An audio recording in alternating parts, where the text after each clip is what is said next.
Hello everyone, কেমন আছো সবাই? আশা করি ভালো আছো। আমি খুব ভালো আছি। তো আমাদের বাড়ির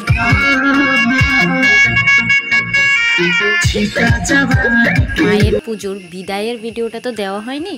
তো দশমীর দিন আমরা কি করেছিলাম সেই সবগুলো তোমাদের কাছে একটু শেয়ার করব ভেবেছিলাম। তো স্টকে ছিল ভিডিওগুলো, অনেক দিন পর হঠাৎ চোখে পড়লো, তো ভাবলাম যে না, এডিট করে আপলোড দিয়ে দিই। আর এখানে দেখো, এইখানে রান্নাটা চলছিল, মানে এখানে ভাত রান্না হচ্ছিল আর অন্যখানে অন্য কিছু রান্না হচ্ছিল। যেহেতু মা এই বাড়িতে ছিল, মানে ঠাকুর, তো আমরা অন্য কিছু এখানে আনিনি। বাকি যা মানে আমিষ রান্নাগুলো সেগুলো হয়েছিল আমার জ্যামার বাড়িতে। তো চলো জ্যামার বাড়িতে গিয়ে দেখাই যে কি রান্না হচ্ছিল। তো চলো।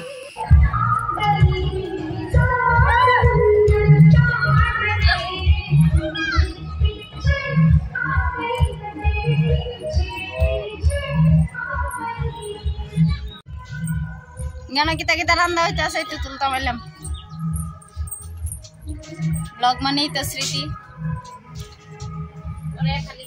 ভাই kita রান্না, এই মোটর গো kita রান্না মোটর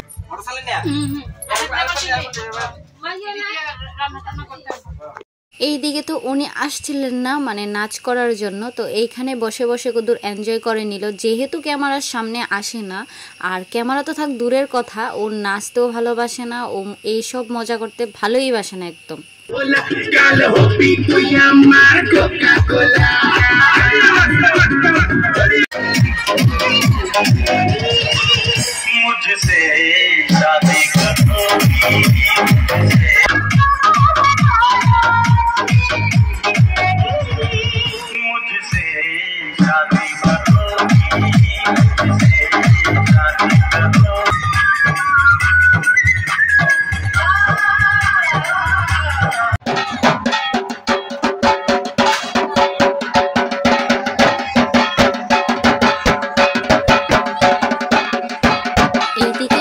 মানে প্রিয়া, আমি রেডি করছিলাম যে মায়ের বিদায়ের বেলার যে বরণটা করব, ওই বরণটা আমার পিসিকে নিয়ে আমি করব ভেবেছিলাম।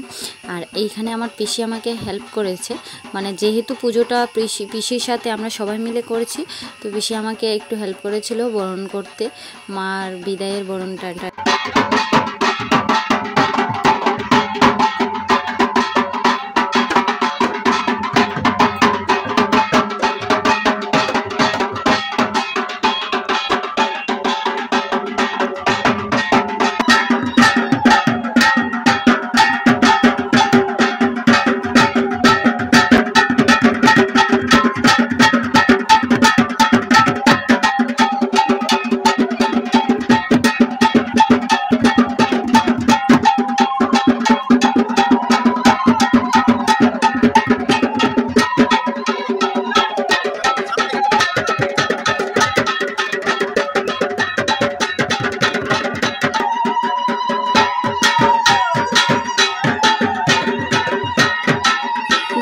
এইবার একটা আমি কথা বলি, যখন আমি মাকে বরণডালা দিয়ে বরণটা করে নিয়েছিলাম, যে বিদায়ের যে বরণটা ছিল সেটা করার পর জানি না কেন মনের থেকে একটা মানে এতটাই কষ্ট হচ্ছিল, তো মাকে ছুঁয়ে অনেকটা কান্না করেছিলাম। আর জোর গলায় বারবার বলছিলাম যে মা, সামনের যেদিন আমি পুজো করব তখন যেন হয় আমার নিজের মা এই বাড়িতে চলে আসে। জানি না নিজের মায়ের কথা এতটাই পরিমাণের মনে পড়ছিল।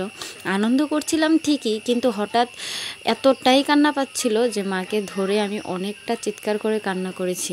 হ্যাঁ, সবাই হয়তো ভাববে যে আমি কেন এটা ক্যামেরা বন্দি করেছি। জানি না ক্যামেরাটা কে করছিল, বাট যখন ভিডিওটা এডিট করি তখন দেখেছিলাম যে ক্যামেরা বন্দি আছে।